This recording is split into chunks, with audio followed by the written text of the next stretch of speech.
All right, everyone, welcome to the Black Eel Podcast. In today's episode, we're going to be talking about Rebels Season 2. Then we're going to be moving on to talking about three DC movies to get us prepared for The Flash coming out at the middle of June.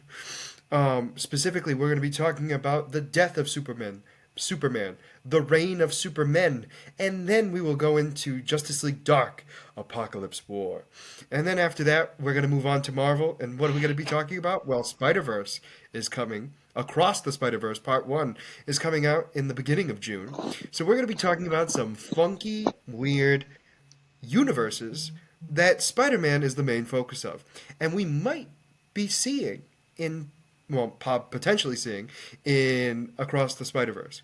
We'll have to wait and see. And then, as always, we end with a character spotlight from DC and Marvel, and then we'll briefly talk about what we have in store for the next episode. So let's get right into it and move on to our Star Wars section of the show. So, Season 2 of Rebels. Okay. I didn't remember it being so military focused. Yeah. So, I mean, I mean, like I remember. So here's the thing. I will tell you what I remember mhm. before watching it, and obviously I was wrong. So I, for some reason, thought this was the season Thrawn comes in, and I was completely wrong. No, no, no, no. I No, but you know what I'm saying? Like I thought this was like the introduction. Like I thought the end of this season was going to be like the introduction to Thrawn, Mhm. and I was like, oh, he didn't have as big of a part in Rebels than I remember. I think it was just because it ended with him that I was like, Mhm. it was all about him, and I was completely wrong. Yeah, I mean, no, I mean, I thought, I mean, okay, I slightly agree. I thought he got reintroduced. I thought he was introduced at the end of season two. Like, okay, this is, like, okay, now this guy is going to take over for the rebels kind of thing. But then, as I'm watching it, I remembered that that's how season two ended. It ended on the massive cliffhanger that um, Ahsoka might have been killed. um, Yes. so because of that, as I'm going through the season, I'm like, okay, yeah, this is how it's going to end. Obviously, Thrawn is not coming in at the end of the season. Um, but So I will agree with you that it was like halfway through the season where I realized, or no, I think it was like it was towards the end of the season, I should say, when I realized, oh, we're not seeing Thrawn because I thought for some reason that the end of this season, which is the fight, which is the big fight between the Inquisitors and then Darth Vader, I thought that was for some reason the mid season oh, originally, and obviously I was wrong. But I was just like, and then I remember, obviously we got to it, and I was just like so excited. I also don't remember them treating Ezra so much like a military soldier this early on. Like let me rephrase this. They really pushed his limits because they're trying to get him trained to be a Jedi, and then at the same time be trained as a soldier and be trained in like military tactics and stuff like that. And I'm like, no wonder this kid is a miserable SOB. Like he's literally going through everything uh, in such a short amount of time. And I was like, oh, I feel so bad for this kid. yeah, yeah. No, I mean, I remembered them pushing his Jedi training. I didn't remember. Um, I didn't remember him like getting trained by Rex. So that was a refresher. I mean, they were. I mean, it makes sense though. They're both. They both have really a lot of experience with war and whatnot. So it totally makes sense. Um, I like the role that each of the characters are playing and to help Ezra become a better person and evolve. Maul included. I was gonna say Maul Yeah. included. Oh, absolutely. And it's funny just because like Maul is teaching him selfishly, but it's also helping him. I think that's one of the biggest things that I think is very much underestimated in the fact that, and I think this is one issue that the Jedi don't quite understand, is that the best Jedis have dealt with a Sith like have dealt with a Sith one on one. Hmm. You know what I'm saying? And and correct me if I'm wrong, but it's like it seems to be to me anyway that the best Jedi of all have had to deal with some of the best Sith. Hmm. Well, yeah. I mean, there's I always mean, we don't have a the like, there's the teachings and whatever. You can only learn so much from teaching. Then you need mhm, just like in real life, you can learn, but that from teaching, but then you have to have experience as well. mhm, There's two big differences. So yeah. there's learning, and then there's learning by experience. And I mean, like you said, the best are the ones that have experience, and Ezra coming of uh, out of that situation dealing with Maul has helped him a little bit. Granted, it wasn't that long, but I'm sure that especially with the end of season 2, him unlocking the holocron, we'll see him embracing his rage a little bit more. Well, if I remember correctly, I think the next season is his rage Hmm. because Kanan is really out of the picture in the next season because Kanan's got his own story arc, if I remember correctly. Yep. And again, I'm saying it that way not because I don't know it happens. It's now I'm not confident in the order it happens in. Hmm. You know what I'm saying? I think for me, it's like I remembered all of it. Like nothing was a big shock. Although I will say, for a split second, I did think that Rex was going to be killed. I mean, I never knew that. I never thought that was going to happen while watching it. The one where it was with Kanan, like Kanan had to go save him. With the spiders? No, no, no, no, no, no. Actually, that was like the one time I was like, he's not dying. No, it was before that. It was actually before that. It was like one of their first missions where he had to wear the stormtrooper outfit, Oh. and Rex was like, "No wonder we can't. No wonder they can't shoot. I can't see a thing out of it." Uh-huh. Remember? Yeah. And it was that episode where I was like, "They killed Rex. I don't remember Rex dying," because it was just like it made it seem such a way that he was going to sacrifice himself, Hmm. and that wasn't the case. Obviously, no. The spider one, I was kind of just like I knew he wasn't going to die. Hmm. I don't know why, but like once I saw that he didn't die there, I was like, he's not dying. Um, No, I mean, and then I like I said, I remember him not dying. So I okay, during my watching, I'm like, okay, yeah, this is going to lead to this. But I mean, obviously, I'm getting refreshers and whatnot. But yeah, and then we also get the fact of oh gosh, what's his name? Um, no, it's not Admiral. Commander. What was his name? The one that got stuck with Zod or Zed on the ice planet. Sod, wrong I movie. know I changed it. Zed. It's Zed. I changed it. I Zeb. give me that credit. Zeb. Sorry. The Um, Lasat. All right, the Lasat. You Lasat. happy now? Agent Callus. Thank you. We actually see him become no, what is the in Fulcrum. Fulcrum. Fulcrum? Thank you. Fulcrum. Yeah, I think so. Anyway, I knew that it was happening, but I forgot like the scene in which it like happens. And granted, it was the whole episode, but I mean, it was then when I was like, oh, that's right. He turns on their side. Like even though I knew it, I was like I couldn't remember why he changed Yeah. because Zeb cared for this guy more than his own Imperial brothers, Hmm. and I was just like, that's depressing. Yep. I hit home so much at the end of the episode when he Because gets back to the Imperial ship, and he talks to the commander, and the guy's just like, yeah, goodbye, and just walks away, and you yeah, just see him we depressed. all it's like, yeah, we all know you're back. We wasted fuel to come get you. Yeah. Thanks a lot. That's really what it comes down to. And I was just like, oh, that's depressing. Yep. But like it really showed, and again, I say this like 1,000 times, but it needs to be said every time. It just shows how shitty the Empire is. Yep. And again, I know we know it, but I think it's in these small moments where it like hits home where like even even somebody who's done so much for the Empire is like dispensable. And I think Yep. that's just so strange to me because even though he has failed, he's done better than most of the Imperial officers. But, it's one of those things where they don't care about all the successes. If you fail once, you fail forever. Yep. And it just stinks, and I feel bad for him. But overall, The season was really good. I mean, I first off, like we talked about last episode, um, this picked up so much quicker than I remembered, and I remembered it being good, but like anime, I think I've taken the animation part out of my head, but it is so good. It is so good.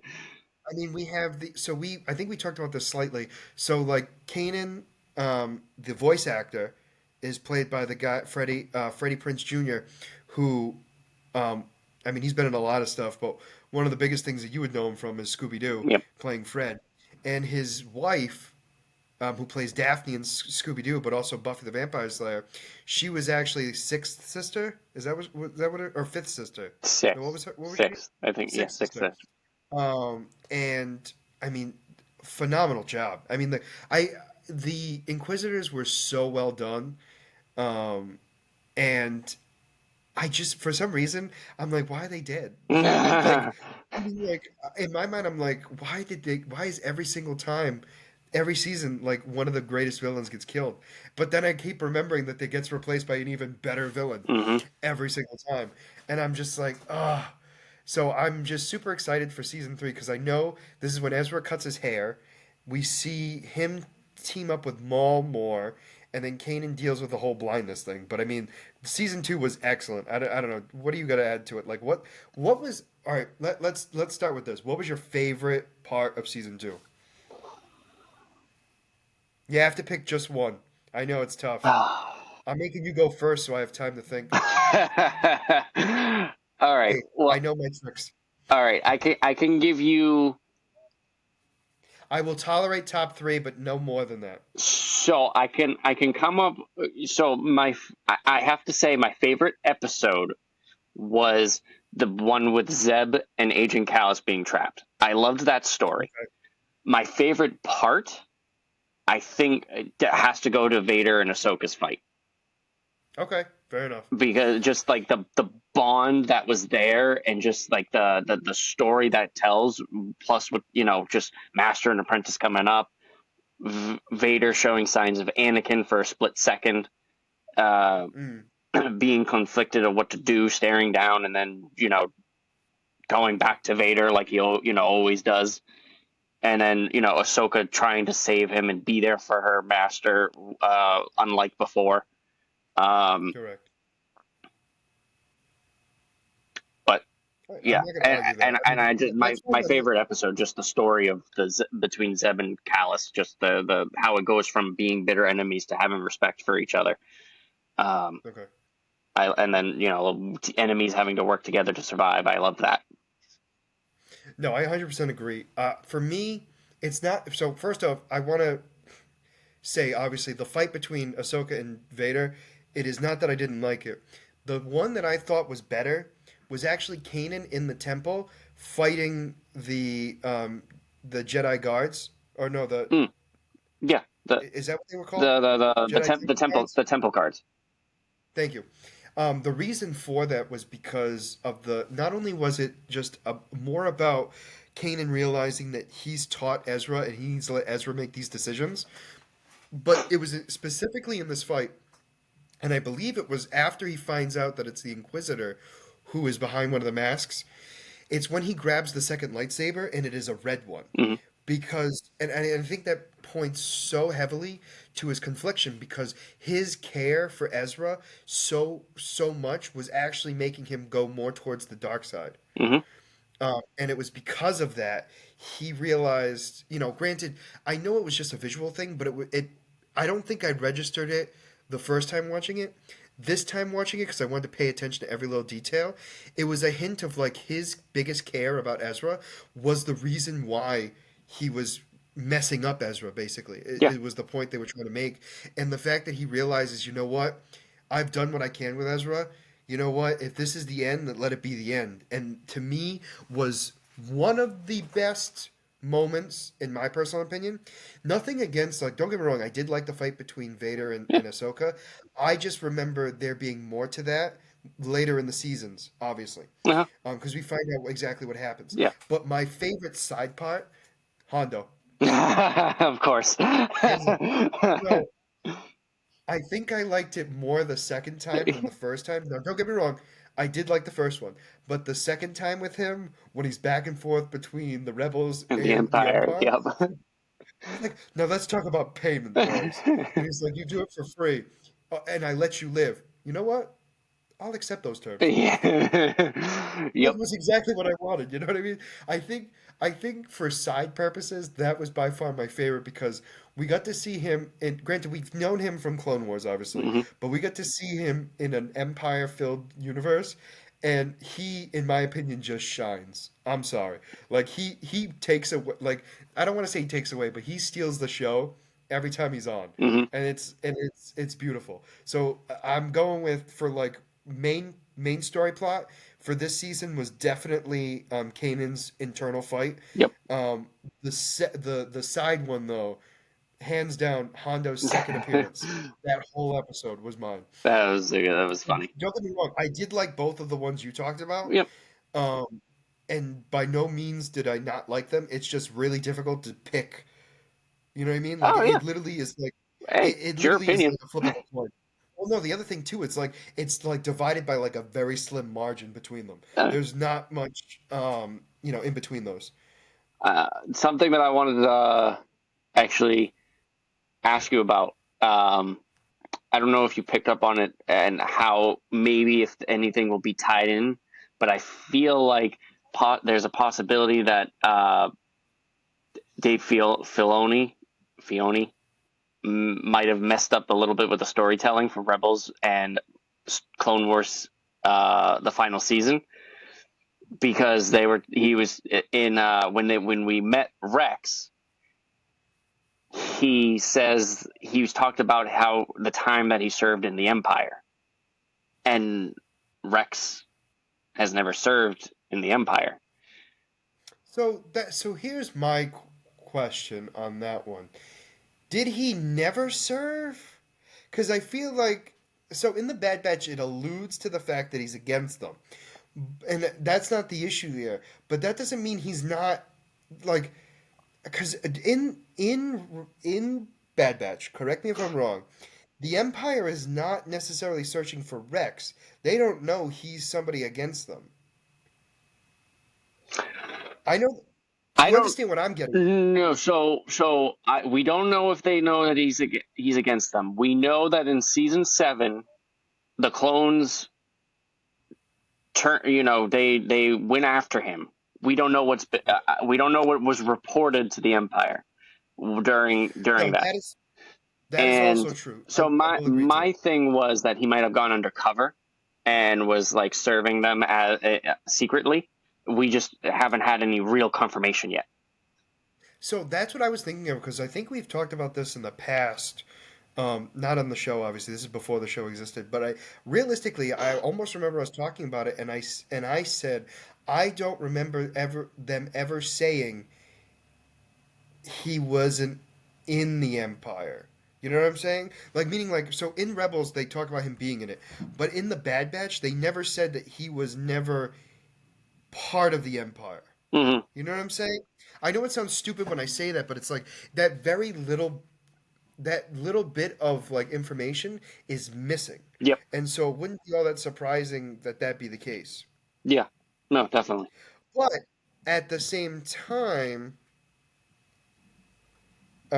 he might have, because the two clones he was with might not have been a part of his crew to stop the Empire, that he might have just lied to them and said he was part of the Empire and just took somebody else's number. That's a possibility too. I mean, or used his own number and it wasn't coming up as a traitor Yeah, possibly. Yeah. because he retired. I mean, there's a lot of things we don't know. I mean, Yep. that's the big thing. I didn't. So I think I took it more the first time watching it to because remember I watched You watched season differently. 7 Yep. before Rebels the first time. I didn't see it as a huge problem then, and I definitely don't see it as a big problem now. Oh no, I'm not Um, saying it's a problem. I'm just saying, there's a bit of no, but I information mean, like, that's. I agree with you that there's definitely a piece of information missing, Mhm.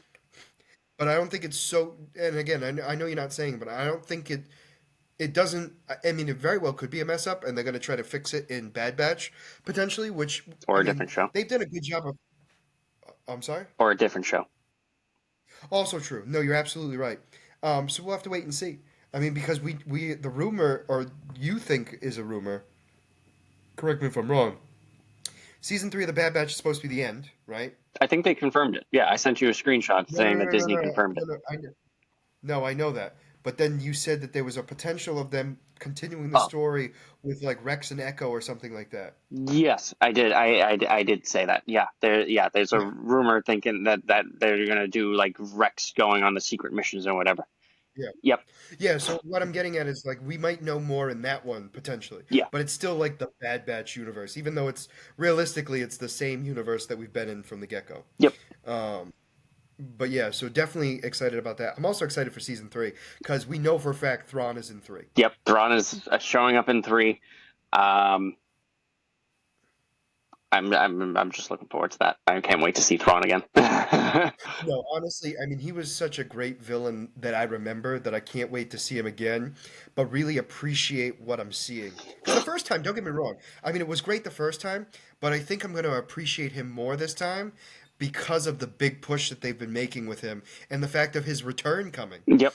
I mean, that's another thing too. We It, know his return is coming in August. yep. He's returning finally in August. Can't wait for that. I'm super excited for that. But it's going to be a different perspective for me as well. Coming to rewatch this because I've read the Thrawn books a few times now. So I've Yeah. read there are 9 Thrawn books in total, and I've read them a few times. Don't worry, you'll read them. All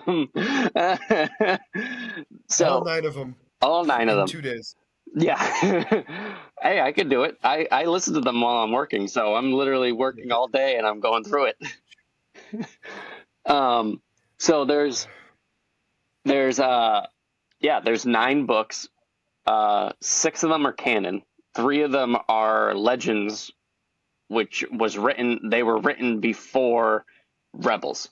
So Thrawn was an old character that was that, and so the story of Thrawn has changed. I've kind of talked to you about it a little bit. It's the Heir to the Empire series, Yeah. and that is no longer canon. Correct, because now it's supposedly that what's ever happening in Ahsoka is what's going to be canon. Well, yeah, I mean everything that's happened from in the that book has just been nixed from after the sequel trilogy. Um, Okay. so uh, Oh, okay. So it was Nick's before Ahsoka was even announced. oh yeah. Okay. No, Oh, okay. All right. I'm That's probably why they're doing this to reinvent Thrawn or give him the comeback he deserves, absolutely. because he deserves it. I mean, I hate him, but I hate him in such the best way. It's one of those love-hate relationships between the villains, you know? Like it, Well, I 100% agree with you. It's one of those things where it's like he's such a great villain, and it's like it's so weird to say because it's like I hate him, hmm but it's because of how great of a villain he is why I hate him, hmm and I just love that I hate him.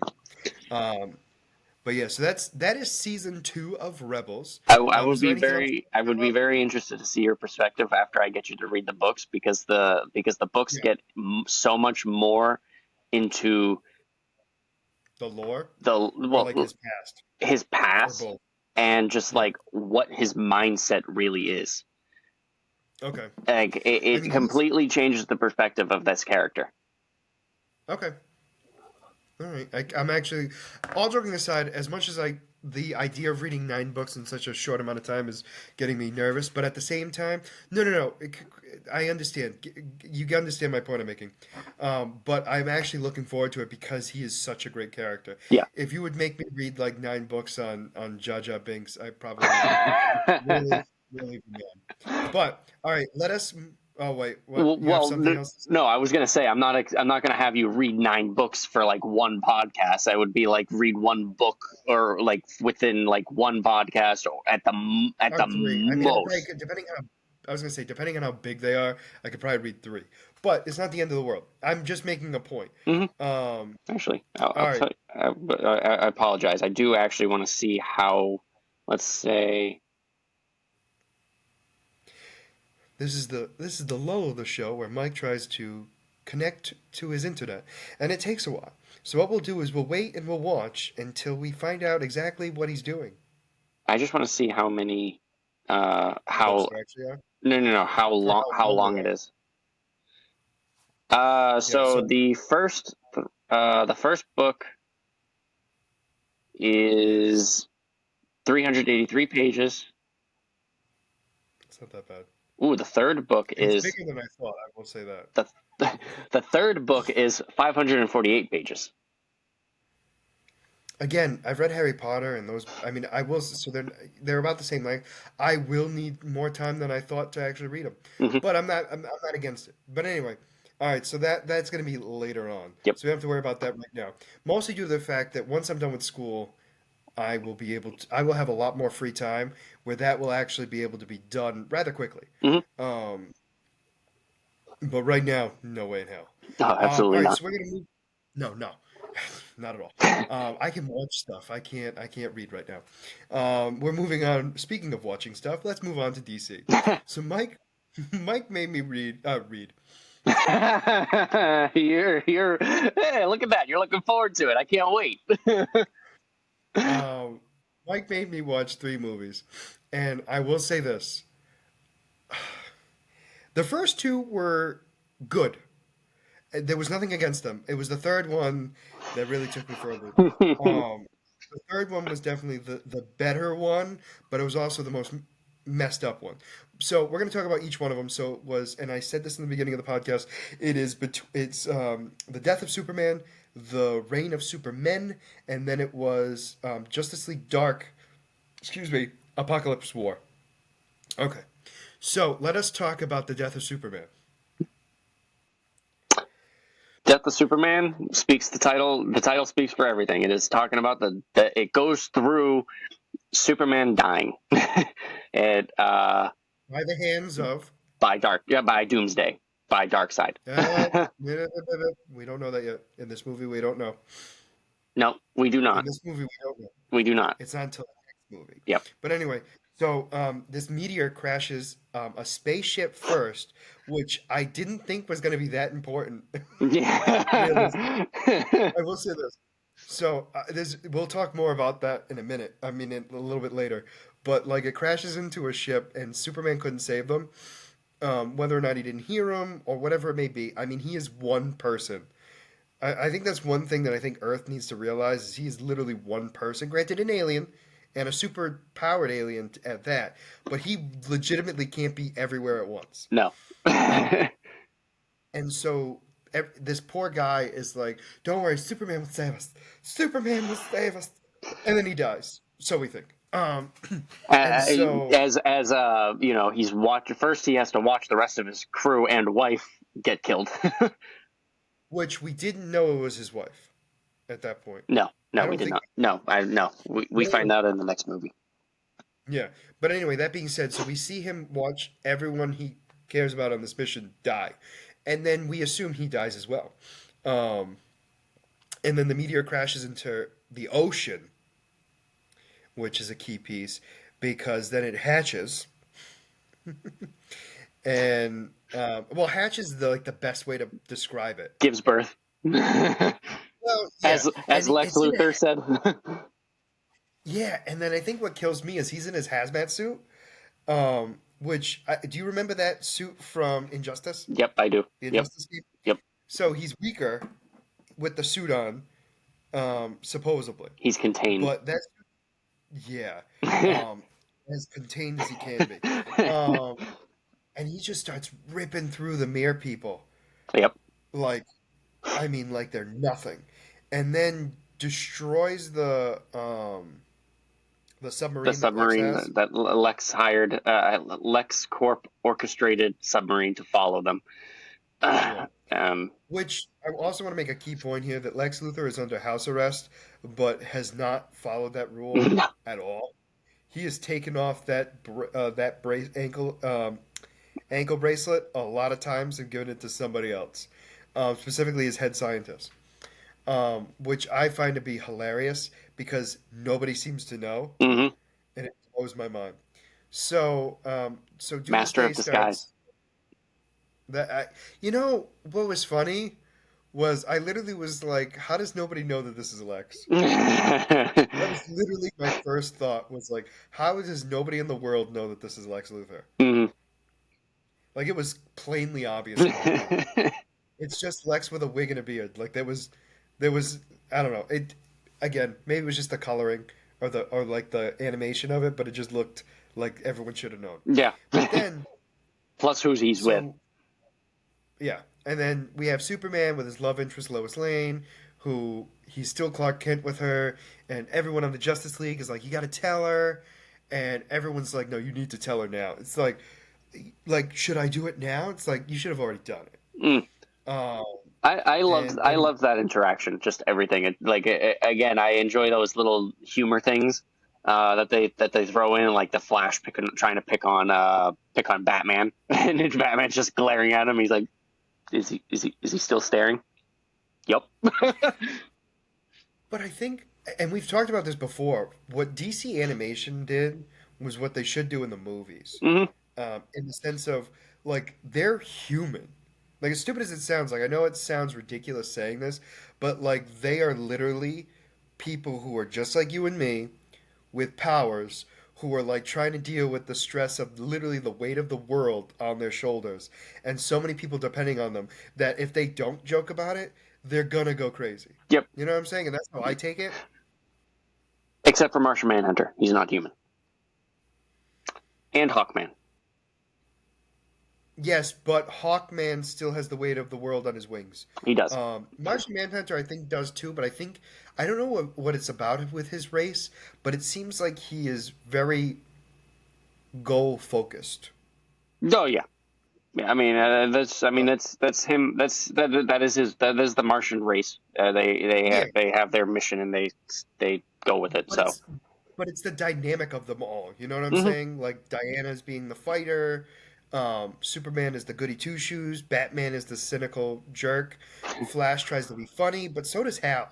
Hal and Barry are pretty much the same character in my opinion. Hmm. On a different note, do you know who voices Green Lantern? Uh, I recognize him from Destiny, the Cade 6, the robot. He voices Cade Six too. Yeah. The guy from Suicide Squad. He was also in Guardians 3. Nathan Fillion. Possibly. Oh Unless they had a different actor in Apokolips War, but in Apokolips War it was definitely Nathan Fillion. Unless they changed him in the last movie. But anyway, while you're looking that up, I'm going to continue on in the sense of like, so Doomsday. So, oh, real quick. Did you enjoy the voice actors more in this movie than in The Flash? yes. I like these voice I actors think more. I think they got better as time went on in the other movies, but like Batman didn't bother. Like none of them bothered me at all. Hmm. Like even Diana, she was like dialed back. I mean, I don't know how to describe it other than that. Like it's hard to explain, but like I felt like these actors sounded more like the characters that I knew, in my personal opinion. You know what I mean? Yeah. And I think that's what made it so much better. So anyway, with all Yes. this happy-go-lucky Yes. stuff happening, Nathan Fillion voices Cade 6. yeah. Yep. Okay. All right. So yeah. So it's this. Yeah. Um. So yeah. First off, I didn't realize that was him, so that's gonna bother me now mentally. Um. He's. I mean, first off, he's a great actor. He's got his own show now, called The Rookie. I've heard that's I mean, good. he's just my mother loves it. My mother and my aunt love it.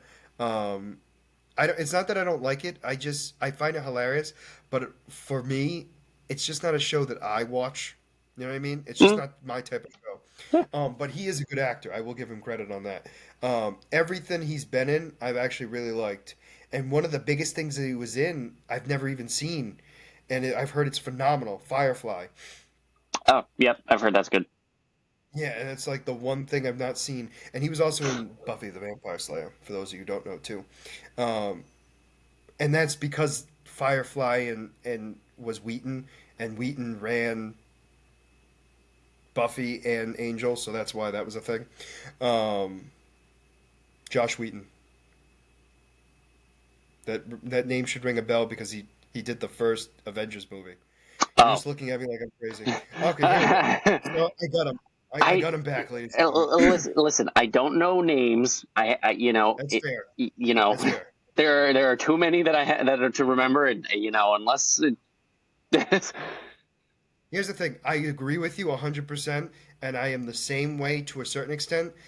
But once I know a name, it's there forever. If I don't know the name, it's you have to explain it to me. Like you have to give me the idea of the person. I'm like, oh, I know who that is. yep. I will never remember their name on certain people. But anyway, For example, just now Nathan Fillion. hmm, I know who he no, plays, but the name and the face were. no, and I think the other thing too is because I've seen so much stuff with him in it, is why I know his name. You know what I mean? Mhm, There's just some actors that you've seen so many times you just know. mhm. Like obviously like Batista, you're gonna remember. You know what I'm saying? Yeah. Like granted you know him from wrestling, but you get my point I'm making. Anyway, back to the movie. So after all the happy-go-lucky stuff happens, Doomsday starts destroying the Justice League, like one after the other. I mean, Tears through them. yeah, all right. So before we get into like the big fight, was there anything about Doomsday you didn't like? Not really. I mean, I thought that was a good showing of Doomsday. What did you not like? No, no, I actually liked it. I think for me, the one part that confused me just a little bit, but then it was explained in a later movie, so it made sense, was the heat vision from his eyes. Yeah. But they explain it in a later movie, so I was not mad about it. Not that I was mad about it anyway, but I was just like, "Huh, that's new." Hmm. Yeah, For me anyway. when I first saw it, it was it was like, oh wow, that's weird. They gave him heat vision, but I mean, like But now he that also didn't have it. Like it was weird. Like he had it, but he couldn't use it whenever he the hell he didn't know wanted. he didn't know how to control it because Yeah, he was no. just a mindless monster. He saw Superman do it, so then he did it, Yeah, basically, pretty and much. that's really what it comes down to. But yeah, no, that was a. I thought it was just an excellent fight scene in general between him and Doomsday, and I love the fact that he evolved in the middle of the fight. Hmm. That to me was a huge factor on my end, why I liked it so much. Um, and then the final fight scene. Um, I actually, what was hilarious to me, and it's funny now. It wasn't funny at the time, but I was like, I when he kills what kills Darkseid, when he kills Doomsday, and like twists his neck completely into a 180. I was like, oh, I thought this was supposed to be the death of Superman. Well, because I didn't register that he went for a punch at the like he went up. Yep. I thought he was going out, so I was like, oh, he missed. Hmm. And then all of a sudden I see the spike, and I was like, oh. Yeah. When I first saw it, I thought that was. I'll be honest. When I first saw it, I thought that was a stupid ending. To be honest, I wasn't a fan of it because I was like, that like just kind of a anticlimactic end where he just like breaks the guy's neck, and I'm like, after all that fighting, he just simply punches him and it breaks his neck, and somehow Doomsday gets the spike up. But after watching it, I paid closer attention to it, and like you, I noticed him going for the uppercut, and as going for the uppercut, he got the spike in, and obviously Superman finally just using the last bit of his strength to be able to Well, finish off Doomsday in order to save Lois Lane and Metropolis and the world. Uh, you know, I appreciated it more the second time watching it than the first time. no, I think you're absolutely right. I think for me, it was more like his Mac punch, which, for those of you who watch Death Battle, like he literally like although it wasn't really shown in this, but like he vibrates his fist to increase its mass significantly, and which potentially it makes his fist incredibly powerful.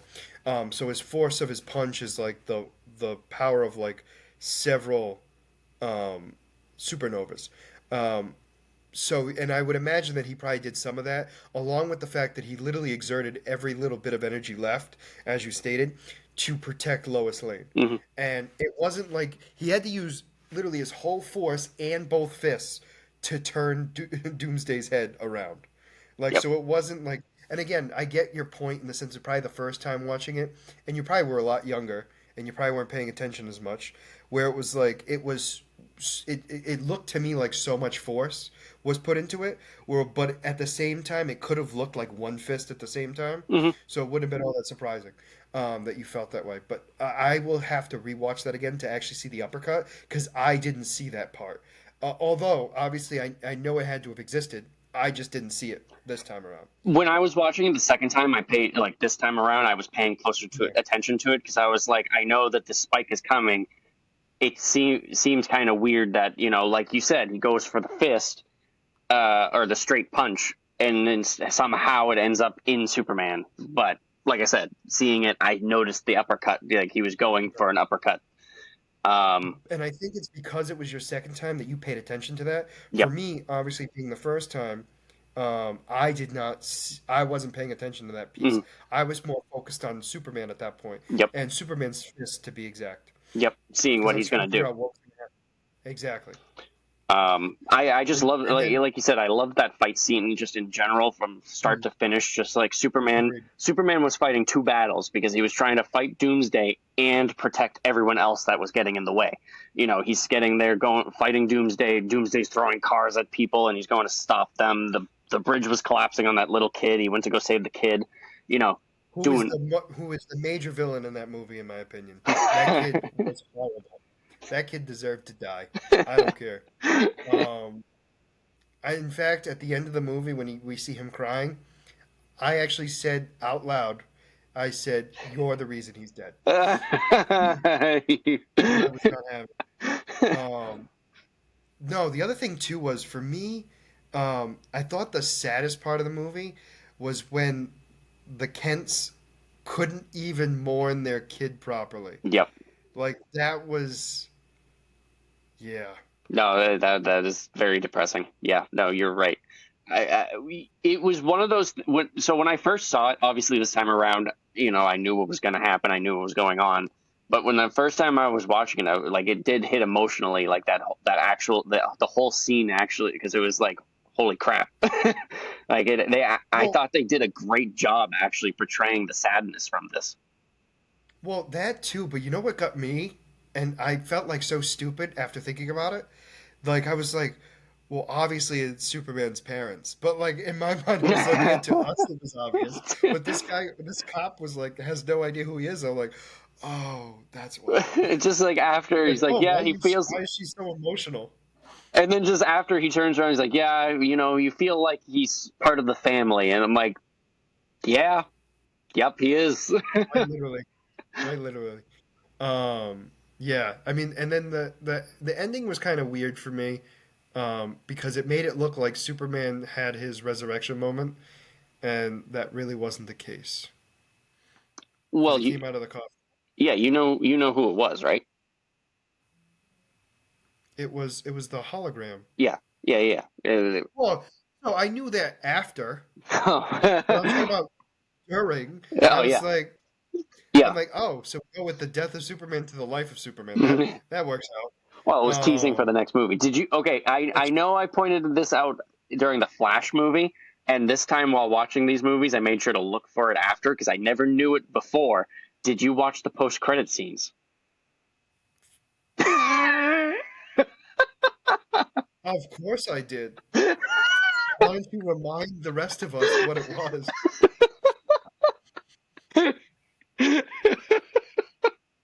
Okay, so there were a bunch of post-credit scenes for the death of Superman. there, they were teasing each of the other Supermen. They teased Superboy breaking out, getting out of the containment, and wreaking havoc in the lab. They teased the hologram, go shooting. But not the fact that he was a hologram. It No, was no, the no. We didn't know he was a hologram, but the no, no. I understand. It's for goggles. me to remember. I got you. Um, we saw Man of Steel building his armor.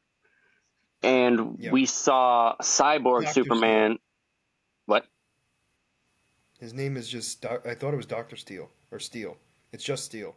Well, whatever. I mean, I was going off of the Shaq newspaper. played him live action. For those of you who don't know, Huh?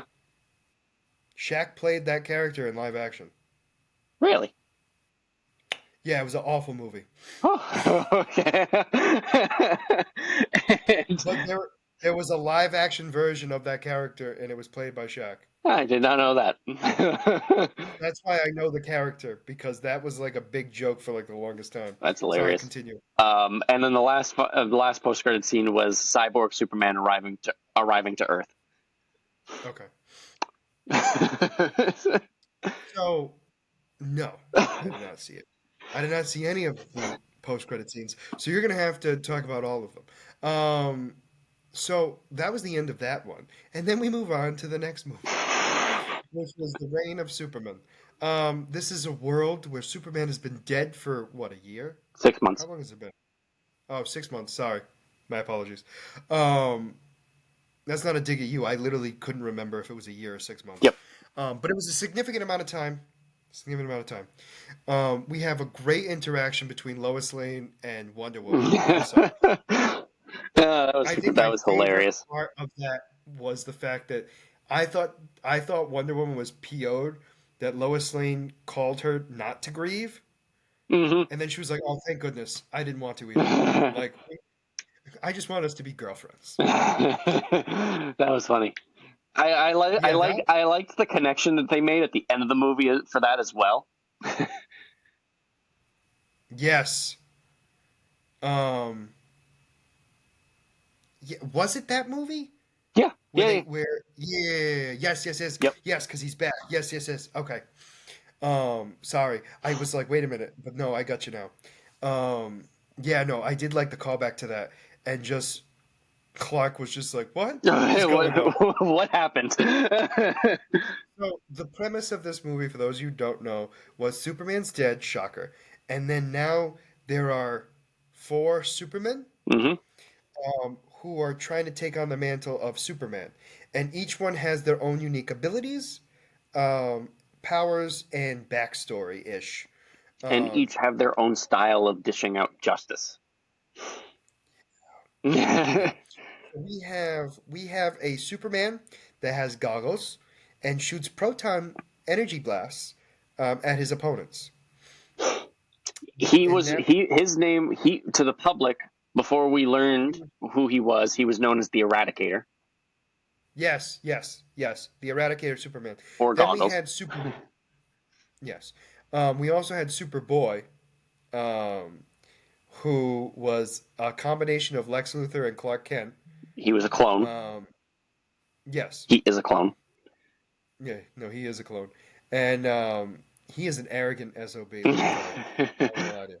He he is yeah, he is if Superman was rich. Yeah.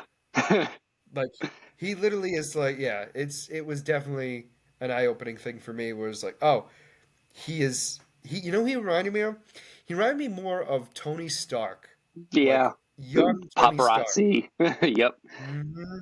Sleeping Hmm. around, doing Yeah. whatever. Yeah, and then him with Lois Lane, he's like, "Hey, how old are you?" He's like, "How old are you?" Old enough. Yeah. Oh Confidence. gosh, very high, very high. I give him a lot of credit. They, when they were in the petri dish with him, they spilt the confidence a lot on him. Let me tell you. They were supposed to put like like little salt shakers. They were like going like this, and all of a sudden the thing pops off, and they're like, Well, we'll just make it work. "Don't tell Lex, don't tell Lex. It's supposed to be like this."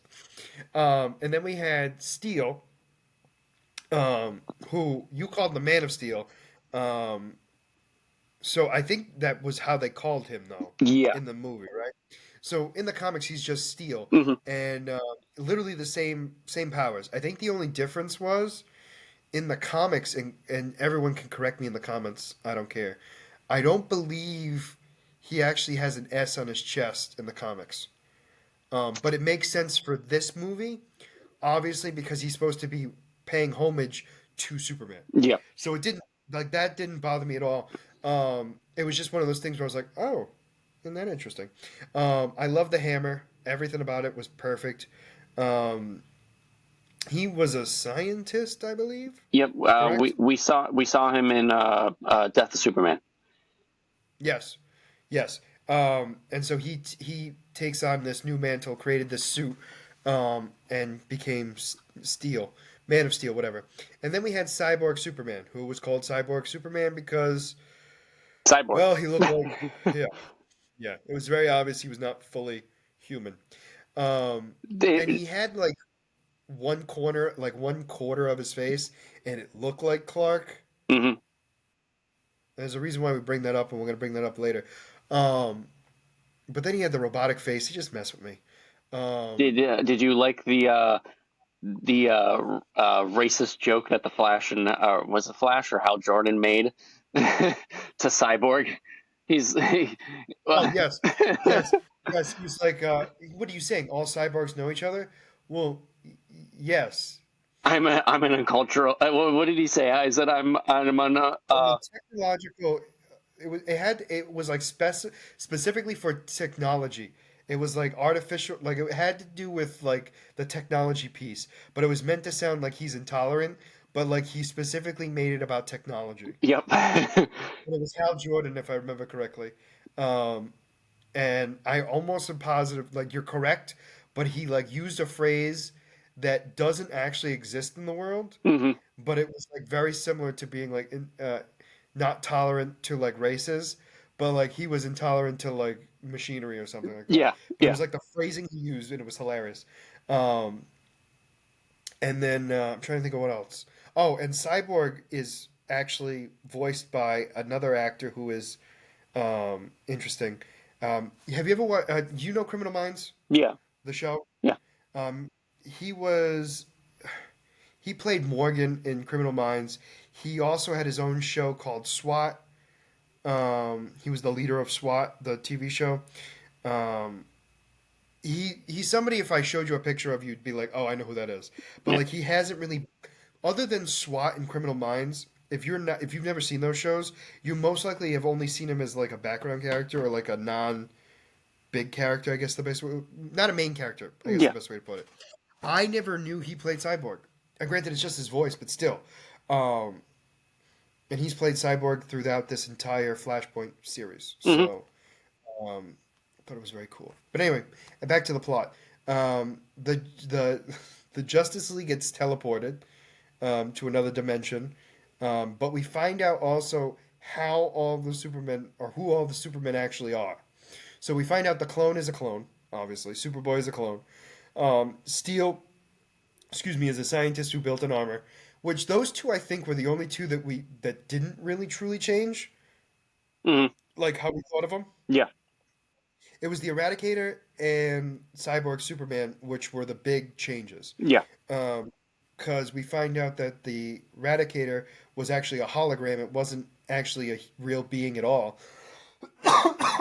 And correct me if I'm wrong, I might have misunderstood this, but he was out there, granted, wanting to be justice, wanting justice. But the other thing too was he was absorbing specific sun radiation, solar radiation, to bring back to Clark. Or am I wrong on that? No. Yeah. Yeah. He was collecting energy to transfer it to Superman to heal him.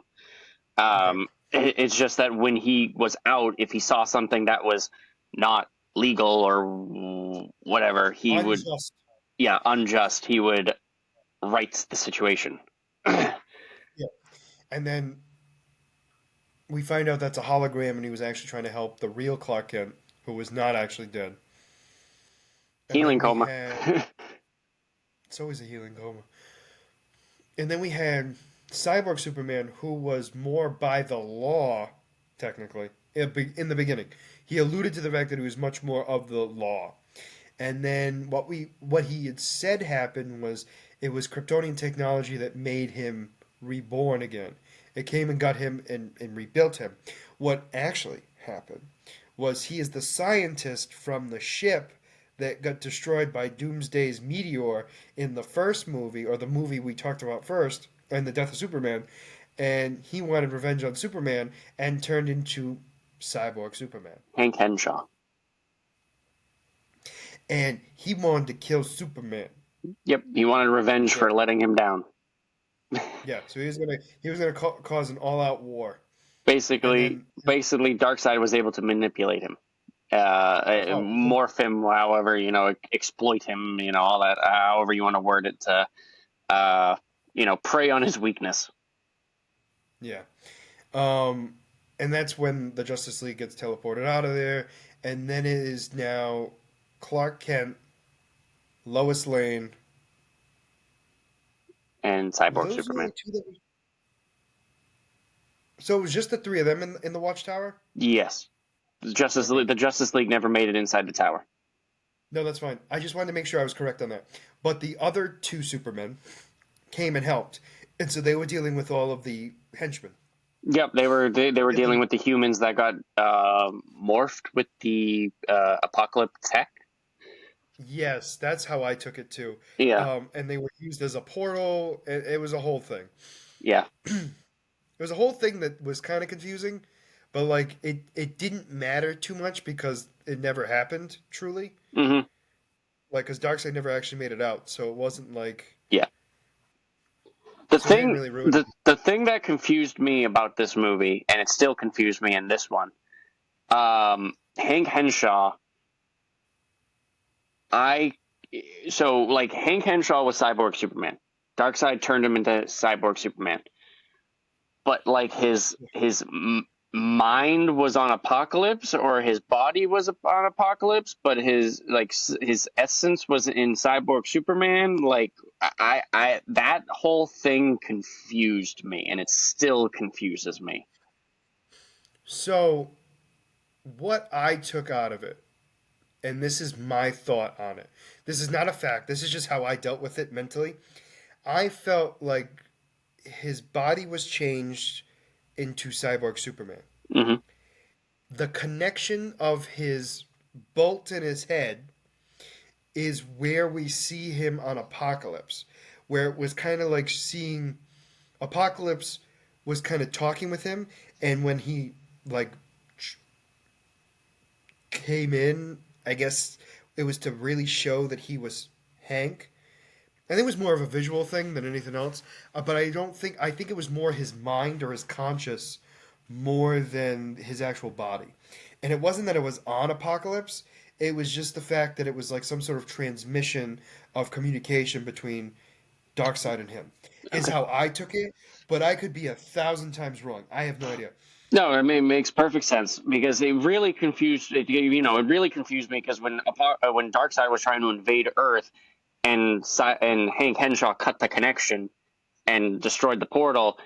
Darkseid was turned around and was pissed. He was like Henshaw, but I was like, but Henshaw is the like his human form is there. Was that his mind essence kind of thing? But yeah, I mean, what you're saying makes total sense, and I'm gonna go with that. And again, I think the reason why they portrayed it that way is so we could actually see that it was Henshaw. Because I think it would have ruined it if they just showed Cyborg Superman. Hmm. Because that wasn't Cyborg. There was no Cyborg Superman Yeah, technically. You know what I'm saying? So that was definitely an interesting one for me. I also like that Lex saved the world. Technically, yeah, granted, it was for his own selfish reasons, but he did do it, and he brought the Justice League back, and then they started kicking butt. And then, all right, the fight scene between Clark Kent and Lois Lane versus Cyborg Superman was actually pretty cool. I was kind of sad that Clark was so weak, but I do like the canon part of it where she removes the solar blocker or the sun blocker or whatever it's called, and he starts to get stronger because of it and takes him out. yeah, yep. No, I mean,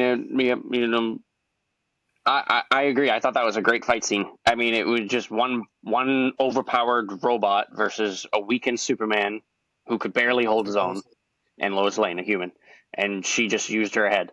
She was able to outsmart him because of his anger clouding what focus he could use.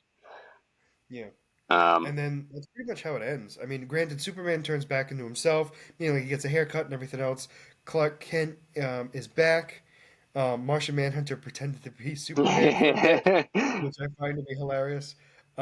which I think was probably the funniest moment with Martian Manhunter, Hmm. but still pretty cool. And then that's pretty much how it ended. So, what was the after credit scene that I obviously saw? So the Justice League is sitting in the watchtower, or standing in the watchtower, talking about what happened. They say this is the boldest attempt since what happened in. This was the boldest attempt since Doomsday, or since he actually invaded Earth during Justice League War or whatever Justice it League was. Yeah. War. Um, and they need to bring the fight to Doomsday, or to Darkseid. And as they're talking, all of a sudden the door opens. You hear Lex Luthor's voice going, "I'm glad that you guys are going to go fight Darkseid because I'm in team with," and he's in a suit. And literally, you just see the camera turn from Lex Luthor to the Justice League, and you just see them all glaring at him because obviously they don't trust him. And for every reason not to. um, what did you think of Lex Luthor's voice? I didn't have a problem with it. At first, I didn't really like it, but it's grown on me. Uh, it's tough to compare that one to the Justice League from the animated shows when we were kids. Uh, That's fair. that one kind of, I've definitely adjusted to it. I like it a lot now. But when I first heard it, it was definitely a major culture shock. Kind of like oh my god, I always Batman. Like just like Batman's. I always forget the Yeah. voice actor's name. Oh my god. Um, you talking Anyways, about the one that died? yes, Kevin. Kevin Conroy. Thank you. I, um, I got you halfway there. I couldn't get you the whole way. I got you halfway there. No, so I think for me, I think he sounded enough like Lex in my mind that it didn't bother me. But I also feel like I haven't watched like Superman the animated series or the Justice League in so long that I remember what it sounded like. You know what mhm. I'm saying? So like hearing this guy's voice sounded enough like Lex that it didn't bother me. Where like Batman, you know what I mean? Like those were like a that big one shock for me in the beginning. that one's more Yeah, prominent. So, yeah. But real no, quick, overall I did like. Yeah, did don't give me attitude. Did What do you think of the change in voice between the Dark Side between the two movies I don't think I even noticed. Oh wait, no, no, from no. Justice League I noticed. War? Well, he was a different voice actor for all three of them, wasn't he? Was he? I don't remember. I'm because I know for a fact that so Justice League Dark had a different Dark Side voice than Dark Side in this one Oh, because it just sounded so different. hmm. But it didn't ruin anything for me because it was just like I don't know. I feel like Darkseid changes his avatar so much, and then we know that it just didn't bother me. Hmm. Um, but yeah, no, that didn't. I assumed it was different actor for each one, just by the way it was talking. All right, so speaking of, we're gonna move on to the final movie, which is the most messed up movie I've ever seen in my life. Don't get me wrong. So if you haven't seen it, first off, I recommend it. It is a great movie. And I'm be going to prepared for a ride. There's a lot that happens that I was not prepared for any of it. Like I was not prepared for any of it. I was telling Mike this that I watched like the first 20 minutes of it and I had to rewind it back because I thought I wasn't paying attention enough and I missed something huge and I didn't. Um so it starts off where the ending apparently the after credit scene of the last movie goes and it's the Justice League deciding that they're going to go up against Darkseid. That he's been, having scouts come over to Earth, kind of seeing what's been happening and everything else, and then they kind of disappear. And so they're all claiming that he's going to be ready to start war. What we find out is that Cyborg is being hacked. I don't think Cyborg is hacked completely where he's not in control of himself, but his security camera has been, his red eye, is able to be shown to Darkseid, so Darkseid knows what's going on. So he knows the plan of what they're going to do, which is go to Apokolips and try to stop him from existing. Just try to beat him. Yep. And what happens is it flashes forward. So like what happens is they get there and then we see all of these, The parademons. but they're not regular parademons. They're mixed with Doomsday. Yes. And they're like scratching like the jet and everything, but then it ends. Like we don't see, yeah.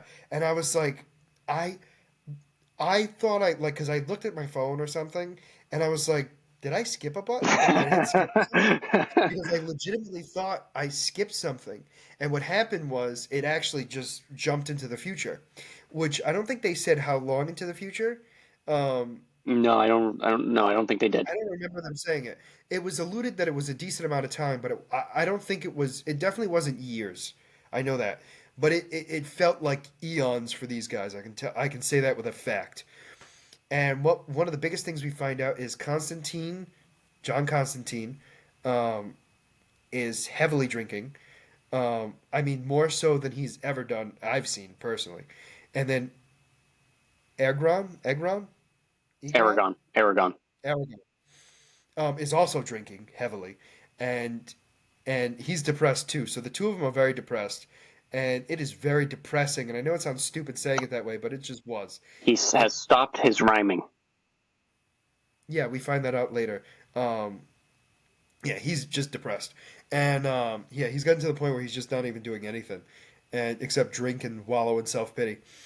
And Raven comes in with some hooded character with green eyes, and Raven's trying to explain that he needs John Constantine's help, and it turns out that the green-eyed person was actually Superman, and we get to know a little bit more of what happened to the Justice League on Apokolips, and oh my gosh,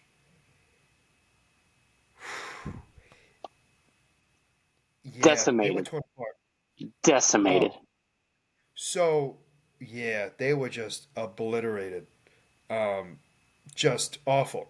So he let some of them live, and it is alluded to the fact that the only two that lived, it alluded that it was Superman and Batman. Hmm. Um, we'll talk about that a little bit later. Um, Batman gets tormented and turned into a legion for Darkseid, Yep. who is the head of his strategic team. I would imagine. Is Something it? like I that. forget what his title Like is, he's but like he's like, he's like a head of advisor. yeah, he basically is the head strategist. We'll just say, Yep. and it fits it fits his mo. Let's be honest. Um, and we see Superman get tattooed with liquid green kryptonite, so he is powerless. So he has no superpowers anymore, and then was sent back to Earth. And then we see, and correct me if I'm wrong. Oh no, Shazam survived for a little bit. He was Hmm. sent back to Earth, and then everyone else was torn apart. Wait, why are you going like that? Did he get Shazam sent was back? brought back to Earth. Did he? Yeah, yeah. Cyborg made a boom tube, got Shazam out of there, closed it, and he was the only one that escaped. Oh. He does die, but it wasn't on Apocalypse Oh. Okay. All right. because he loses his leg and I think an eye or something like that. Okay. And anyway, so Cyborg gets Shazam out of there, but everyone else gets killed. We see Zatanna get killed, and John Constantine runs away and makes a portal and gets out of there. And that's all we see at this particular moment in time, right? So John Constantine is basically like, you know what, whatever. I'm gonna help you guys out, so you leave me the heck alone. And what we see in Raven though is Raven is very, very drained. I mean, emotionally, physically. Um, her She's dad's very trying to weak. get out. Yep. More so now because the fact that Raven could die, and he doesn't want to be trapped there forever. Because apparently, if she dies, he can never come out, and he doesn't want that. Um, so the four of them decide to work together. Although Aragorn, I don't know if he truly agrees to it or if he just goes with John, because Goes with the it's flow. Yeah, he literally just drinks because he literally said yes only when there was drinking involved, and until there was an actual fight. Um, and then anyway, so he gets there and they decide that they have to find Damian Wayne, who is Robin, and they find him at the League of Assassins. Now I thought that was Talia, and it wasn't. For I what? thought that was his mother that we see. So when they get there, I thought it was Talia that was there with him, and Hmm. it wasn't. No, no. I don't know. I don't remember them saying the name until she gets killed. So I'm wondering if she was shown in like Batman versus Robin or whatever, and I just I didn't know Yeah, the character. I mean these like I've said a couple times. I think there's like 23 movies in total for this whole Yeah. series. Which I mean, unless you actually want to go through and watch every single one, it Although I have connects seen each of many them. of them, I will say this. I think I've actually seen more than I thought. Like the Batman ones, I've definitely seen in Yeah, this. I didn't realize it was part of this. I thought it was like its own little thing. yeah. But I don't. So anyway, my point I'm making is that character I assumed was somebody else, and it threw me off is when she gets shot in the head. That he didn't call her mother. He Hmm. called her something else, and I was just like, oh, like that was something completely different. But anyway, so they convinced Damien to join them, and it wasn't easy. And then they go after. I believe the next step was finding Lois Lane Hmm. to get the Suicide Squad involved, which what what What did you use your words. what did you think when they revealed Nightwing? Oh, so sad. So And how so did next like step. and Damien, despite always fighting with Nightwing, he actually really loves him and couldn't handle losing him. Yeah, I so Nightwing gets ripped apart. I believe he gets ripped. Was he No, he ripped in wasn't. half? No, he wasn't. No, I don't think so. I He think was killed. yeah, he. I think he was just like killed, and I don't remember exactly how, but I think he was just killed because if I think if he got ripped in half, the Lazarus pit wouldn't have been able to work that well. Well, it's not like it did all that great anyway. Well, I mean, the only way you could be cured is if you kill the person who killed you, and he can't kill Darkseid, so But it wasn't Darkseid. or a parademon, whatever.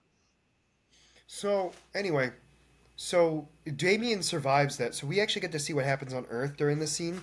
Around the time when we find out about Nightwing, and we see literally all the Teen Titans dead. Yep. And like, I mean, like there was people ripped in half. Yeah. That I know for a fact. Oh yeah. Um, yeah, so many people ripped in half. So many, so many, so many. And Damian Wayne only survives. So we don't see how Raven survives, although it's not that surprising she survived. Hmm. Uh, but Damien survives because he was knocked into the water and assumed to be dead. Hmm. But he's Batman's son. Let's be honest. He's got plot armor, and 100% like that is the definition of plot armor. Yep. It was very sad seeing Nightwing in a straitjacket, rocking back and forth. That was sad. And then so after that we find the Suicide Suicide Squad. Squad. Yeah, I think one of the weirdest things for me was the fact where it's like, who the heck would put Harley Quinn in charge? And she's like, well, it kind of happened because Amanda Waller died. Oh, of cancer. And it was like the laughing and everything else, and they were just like, and she's like, I'm so sorry, that's a coping mechanism for me. I apologize. And I was just like, oh god. Did you like did you like the Constantine going, I'm here, my ex is here, and they're like, you dated Harley Quinn? No, I'm not No, I'm not insane. crazy. And then it was King Shark. So I've actually seen that clip. Oh yeah. I Oh didn't. wait, I have So talked to you about it. I know I've talked to someone we've about it. I just seen. didn't remember who. Yeah, no, it was me because I remember seeing the clip and I'm like, I don't remember this movie, but I like it, and it's because I didn't see it. And it was this movie. Hilarious. I loved it, and I also like the banter between Captain Boomerang and John Constantine. Mm. Hmm. I thought that was hilarious. And then them having to storm Lex's fortress. Yep. That was cool. I also like the fact that it was literally all the villains. So like Cheetah, Bane, Harley Quinn, Captain Boomerang, King Shark. I'm trying to remember who else. Who else was there? Was that it? I think there was one I feel more. like I thought there was one more too. A lot of people died. Let's just go with that. A lot of people died. Um, shouldn't so somebody that we can't remember died. Um, I mean, it so was they there get was Lois Lane and Lex Luthor eventually. yes. Well, no, Lois Lane is already there. Well, yeah. Lex Luthor eventually joins because Lex Luthor is working for Darkseid secretly, or not secretly. He's He's working for he, Darkseid, but secretly working for right. the Resistance or whatever you want to call Yeah, it. he's playing both sides, which again, shocker. Um, Lex just likes playing both sides. Although this was very much like Injustice Lex Luthor Yep. personally, Yep. which actually made me like him more. Yeah. Not gonna lie. I think in times of crisis, we actually get to see Lex Luthor be more like himself. And I know it sounds really weird saying, but like he is so much for himself, and it is very obvious when he knows he's beaten by his opponent. Hmm. So he will bow to you just to prove that he will survive, and I find that so interesting. Yeah. So they convinced Lex Luthor to work with him, which wasn't that hard because in his mind he was already working with him, because he technically was, but he's just playing both sides. Let's be honest. Yeah. Um, and then okay, and then while this is going on and they're getting ready to open the portal, we find out that Darkseid is going to Oar, Orc, Oa. Orc. How Oa. do you? Oa. Thank you, Oa, the home planet of the Green Lantern Corps. How did you like that?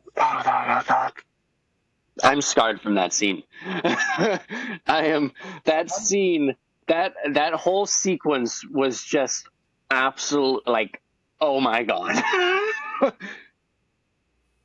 uh, right, so uh, I think all right, I think when I first saw this movie the first time, I texted you and I'm like I'm like this was the most messed up movie that I could have seen out of an animated like kids TV movie.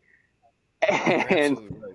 and I mean, I like the whole movie was just so messed up and so dark, and I think and like just in my head that the a decimation of the Green Lantern Corps just like was the most shocking, especially at the end when he literally dumped a bucket of Earth's magma onto John Stewart as he's trying to get one last fuel up from the ring, and he didn't get fueled up. oh no, he definitely got full. Um, he definitely got a lot of energy, mostly heat energy. Um, I also what was weird about the art. It wasn't so much that it was weird; it was the fact that he was having a conversation with Batman, In the middle of and like, testimony. and it made me think, yeah, but it would made me think like, oh, he doesn't see John Stewart, and he's like, yeah, I'm gonna need you to siphon some of the magma over here, and like, okay, and then Batman's like, you got it, boss, and then I'm like, well, why? And then it happened. I was like, oh, that's why. And then I see him turn to dust, and I was just like, that's sad. Literally, I just see the magma coming down, and you just see him finishing his line, beware my power." And I'm like, "Oh, he's gonna get a last minute fight," and then the magma goes away. It's like dust. And I'm like, "Oh, Yeah, that was big on me too. I honestly thought he was gonna get out of it. I didn't think he was gonna live. I will say that. oh no, I didn't think he was gonna live, mostly because I saw everyone else die.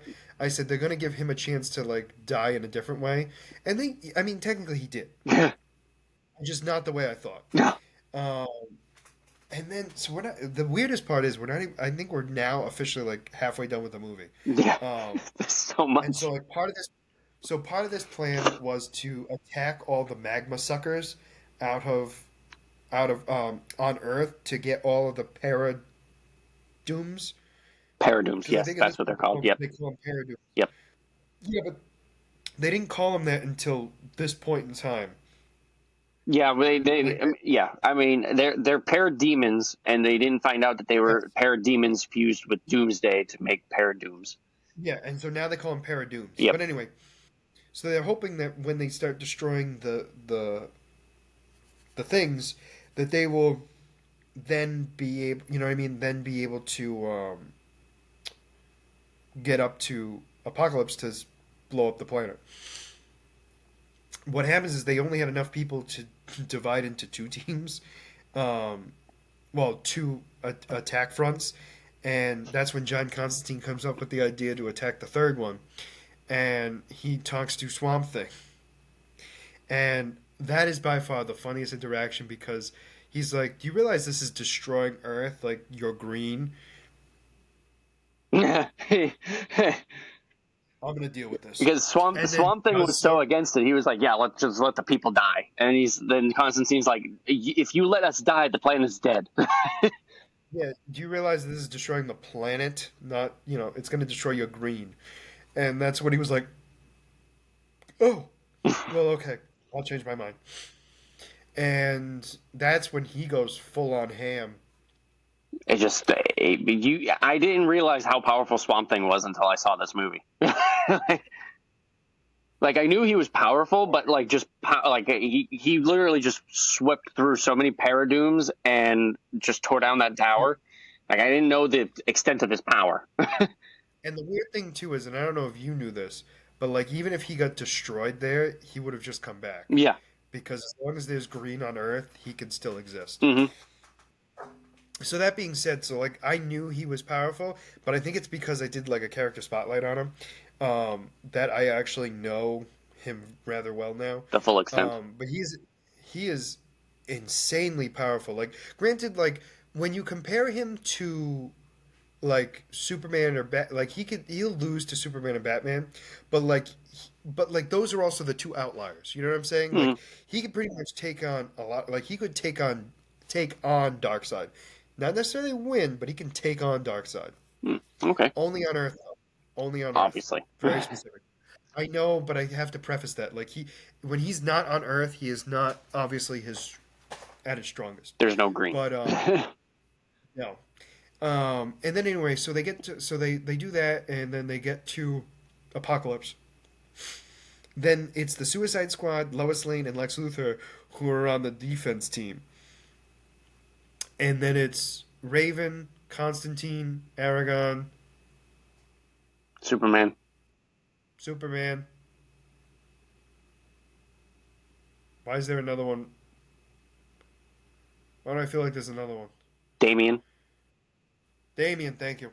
So they invaded one of the towers, or was it LexCorp? Because they were No, they went into LexCorp. yeah, okay, so it was LexCorp. Then they used its portal to get to Apocalypse. Yes, because they needed the distraction. They Because needed Darkseid was on Boa. they needed the distraction from the destroying the three towers to be able to sneak onto Apocalypse. Correct. Well, and And it wasn't so much to sneak on into Apocalypse; it was to make sure all the Paradooms were off planet. they were busy, yes. Yes. And you see the Paradooms just tearing apart some of the teams. I don't remember the second team.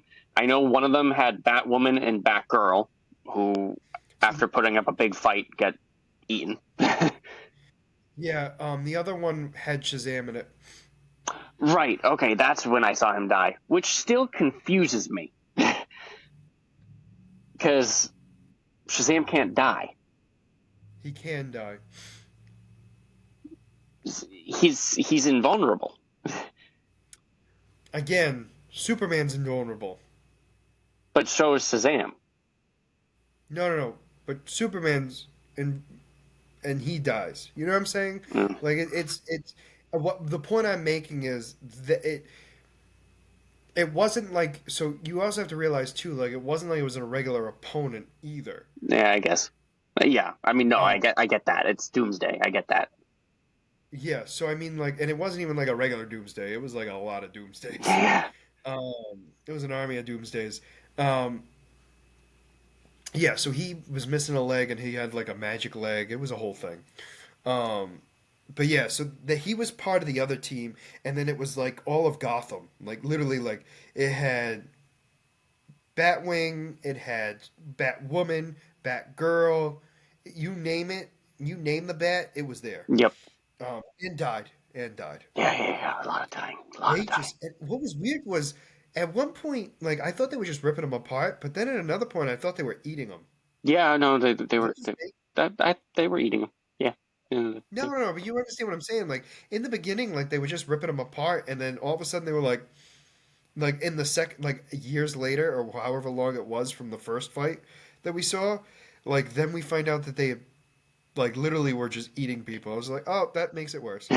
well, I knew from the first scene that they ate Zatanna. I like out of all of them, I thought that from the beginning that they ate Zatanna.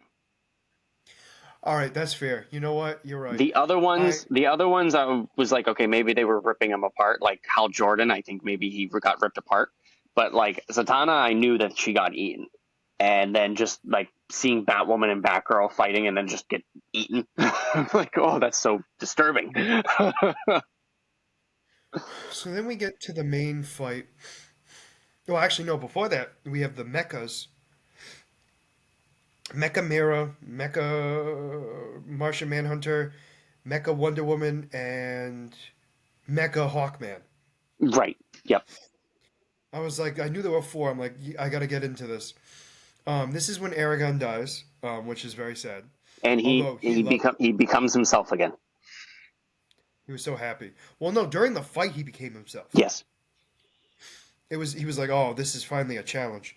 Um, and then loses, and he was so arrogant too that I think that was the main reason why he lost. I mean, don't get me wrong. I definitely, if I had to, if it was a betting man, which I am, I would have went with Wonder Woman. But he would have lasted a lot longer had he not been so arrogant. Yeah. But I think he knew that too. And then the whole idea of Constantine converting her back. Yep. They got their yep. She got her mind back. Oh, Starfire was the other one. Right. Mecha Starfire. I knew there was. I couldn't remember. I was like, wait a minute. Yeah, all very sad. And then Wonder Woman starts attacking the four of them, and she literally was holding her own for a long time. I give her a lot of credit. I think out of well, I mean, they're all of them are super powerful. So I mean, I can't even say that Wonder Woman could take all of them. I was literally about to say I think Starfire was the only one that could actually really push Wonder Woman to her limit, but in actuality, all of them are could could Yeah, but I also wondered too, how much of their power did they actually have as mechas? Because because they that's were mechas, they had their own they weren't themselves, so they couldn't really like you. I'm assuming you were about to say they couldn't think on their own, so they couldn't. They were just going by their programming. and I also wonder too if their powers weren't exactly the same too, because Mara kept Probably, using ice, probably. which was a whole yeah. But that's a whole other thing. Like Martian Manhunter only had one arm that kept changing. Hmm. You know what I mean? Like Yeah, minor stuff like that. And again, I'm not saying that they were weaker fully, but they definitely didn't have the same full-on abilities as they did in the original forms. yeah. And then we get into the fight with Darkseid. Well, it's not really Darkseid. It's actually Batman. Mm. That one was just depressing. Just completely shitting on Damien. Breaking him like his own little toy. Um, and then the whole thing with Constantine dying. Yeah. And then he we find out that Zatanna. he tries to make a deal with Trigon and just Oh, gets his neck snapped and then takes over I think Superman. I thought so. Like that. So like, I'm not. First off, not surprised he did it. First off, Hmm. second, I think what gets me the most was he actually tried to save Raven, which he technically did. Hmm. But he also had his own selfish reasons of doing so, obviously. Yep. Um, but then he takes over Superman, and I was just like, oh. And then he snaps his neck, and I was just like, oh. But then when he dies, what kills me even more is the fact that John Constantine finds out what actually happened and that he was put under a spell by Zatanna by the order of Batman to retreat if anything happened. Yep. It goes to show that Batman is so good that he has a plan for everything. Like, Yeah. Like, Constantine was the only one that was going to be able to fix the problem, and he very well did. The thing that gets me, though, was the kind of cop out, in my opinion, was him being brought back. yeah, Constantine. yeah. So, like, here's the thing. He's magical and powerful enough that he could be brought back to life. I get that piece. I'm not arguing that. I understand that he's powerful. He sold his soul to like three demons, and then he had those three demons fight each other, and then he no longer owed a soul to anybody. So like he's cheated death a million times. Like it's not that surprising, but I think in this instance it just felt so cheap. I mean, he literally died. Agreed. No, I 100% agreed that he cheated death in such a way that I didn't like it. Hmm. Um, but that being said, Trigon, Trigon Superman, big fan, big fan. Absolutely. And then when he transforms back into regular Superman, and then Constantine's like, "Well, Trigon, you had a chance to do what I asked you, and now do you want to be set free?" Maybe. I I thought like that was so perfect, and then he, tells Raven to go, which Yep. was such like a nice like little homage to like him being a father for once in his life. Hmm. And then throwing Darkseid into the portal was just amazing. I think what killed me for this. Oh, and then the Flash being inside Flash was the the battery, tower. Yeah, and and Cyborg was fused with the wall. yes, yes, yes, yes. Cyborg could not Pretty much. leave, Yeah. But and see, so and um, Darkseid uh, ended up breaking Batman out of his own spell by Omega beaming Damian. yes, and then Raven heals Damien, Yep, and because she becomes White Raven. she becomes White Raven. Yep. Um, and then when they get back to Earth after everything's saved, we have this end scene where it's Constantine, Superman, Batman, Damien. The last remaining. So We also have we also have Dick. yep. But yes, he. I don't know if he's like really back to normal or if he's just calm. But he's with Star. Yeah, He's I was with gonna say he's with Starfire. Starfire. So something that That's the best part. I know you kind of like jumped around to it because there's just so much to go over in this movie, but This movie had so much. Oh, Lois so Lane died. yes, so Superman was able to break out of Trigon's spell because he witnessed Lois Lane get killed at LexCorp by getting blowing up LexCorp because the Suicide Squad got murdered by the Paradooms, and they were about to until they blew up LexCorp Yeah, to prevent more Paradooms from getting to Apokolips. because at that moment in time, Lex was already dead. It was just Lois Lane, Harley Quinn, Boomerang, and King Shark. King Shark, and there were only four left alive. And it was hinting that they were going to die anyway. Let's be honest. No matter what, they were Um, dead. It was a suicide mission. yeah, it literally was. I mean, they knew it from the get go, but I think it was just the fact that they literally hit the button on themselves for those four, and those four died in a huge explosion that supposedly killed all the Paradooms. Although we're not 100% sure, but I was pretty positive. Hmm. Um, and then when they get back to Earth, Constantine tells Flash that he's got to go back Create and another fix it all. flashpoint. Yeah, and I was kind of sad about that because it ended exactly the way it started. Yep. So I wasn't a huge fan of the ending personally, um, but I do understand why. So Now, just so you know, there is another movie after this, which talks about the consequences that Constantine has to pay for making the Flash reset the timeline. oh, is this like Demon City? No. Oh, Maybe? well, No, no, no. I I don't don't. think it's Demon City. Oh, look it up faster. Well, keep talking. No, that was pretty much it. I mean, I just thought it was a weird ending. I do get it because it really because it Earth was dying anyway.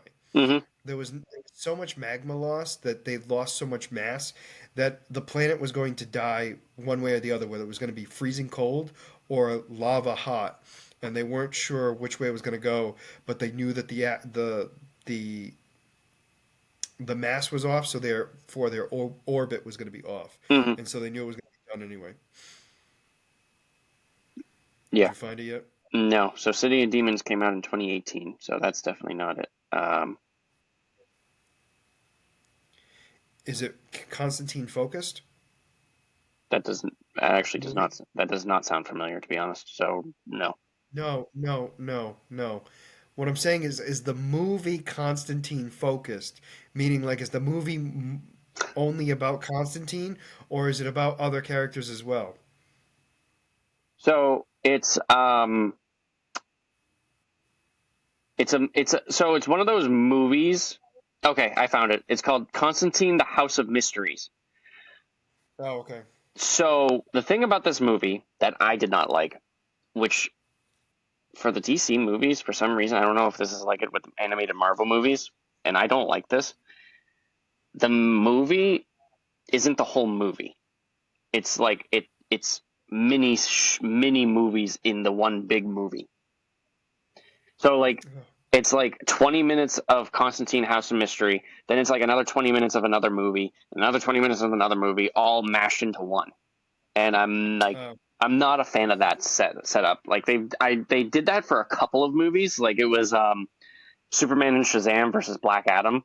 Like hmm. that was the title of the movie, and it was the movie for whatever, like the first 25, 30 minutes, and then it switched to a more mini series in the movie, and I'm like, what's the point of this? Yeah. I have no idea. But I anyways, mean, that would suck. But all right, so we're now going to because yeah, overall it was a great movie. yeah. So how would you rate these movies? So just out of these three, or all of them? I guess all of them. Yeah, let's go with all of Um,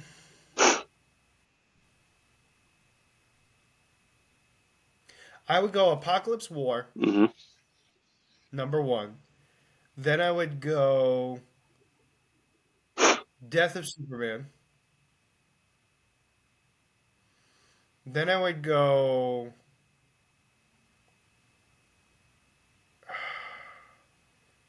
Reign of Superman, Justice League War, and then Flashpoint. I would agree with your rating. I would agree with that. Um, yeah. But I'm glad I finally got you to watch these movies. I'm glad I finally got you to watch Justice League Apocalypse War. Yeah, as soon as I I saw will say that, this. That particular one was one I definitely didn't see. I'm almost positive I saw some of the others, but I don't think I saw ever the whole thing on some of them. mhm, Like Justice League War, I remember seeing. That one I 100% remember seeing. yeah, Flashpoint, I think I only saw bits and pieces of, and I think the other two, I think I only saw bits and pieces of. And then Apocalypse, I didn't technically, I didn't think I saw any of it. The only clip I saw was the scene with King Shark. Constantine and King Shark. That's Yep. it. All right. So that is the end of DC. We're moving on to Marvel, where I will be heading this. We're getting ourselves ready for Across the Spider-Verse Part 1.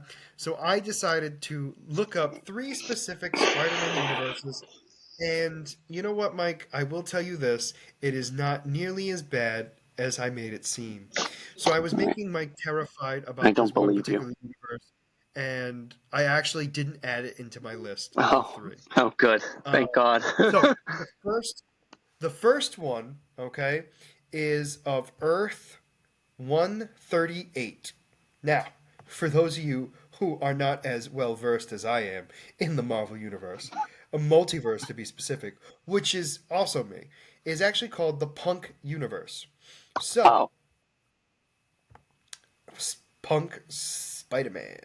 So when the CEO of Ozzy Osbourne of Oscorp became president of the United States of America, he created a regime that rooted out subversion and weakness, and Oscorp created a variable engagement neurosensitive organic mesh, and it's an anagram for Venom.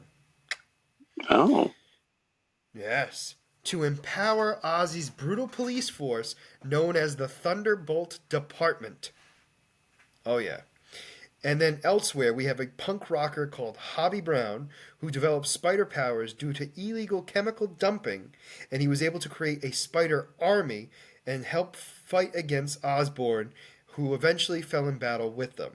So, this particular Spider Man, is a punk rocker who is known to have obviously the iconic Spider-Man mask, but with metal spikes on the top of his head and like a faux hawk type thing. And he's always has some sort of bassist guitar and a leather jacket, or some sort of either denim jacket or leather jacket. This was one of the skins in the Spider-Man games. Correct. And what kills me is some of the other residents inside of this universe include a character called Captain Anarchy, who is supposed to be like Captain America. We have a rocker Hulk, which is Robbie Banner. Um, he literally is the Hulk with tattoos and literally what looks like a chain as a belt. Oh, Jesus. Can you make that up? Then we have Riot Heart, who is literally Ironheart of that universe.